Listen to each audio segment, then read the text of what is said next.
Бледските спогодби се нели спогодби кои што се околу тие економски договори. Се главно се економски договори за соработка и на Бледските спогодби на кои е една од најважните работи постувањето на воените репарации на Бугарија кои што требаше да ги исплати.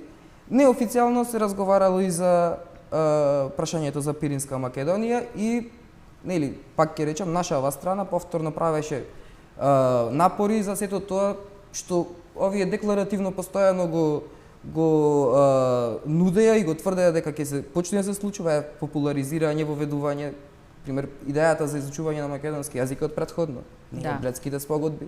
Ама требаше да се случат Бледските спогодби за веднаш после нив да започне учебната година во Пиринска Македонија.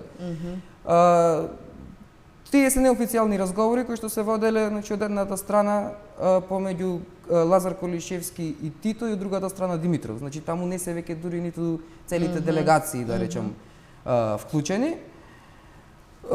Се испреговараваат сето тоа што ние го знаеме како културна автономија. Значи генерално, иако некои работи од културната автономија се хронолошки доколку ги гледаме се и пред Бледските спогодби, меѓутоа повеќето се сепак договорени на Бледските спогодби.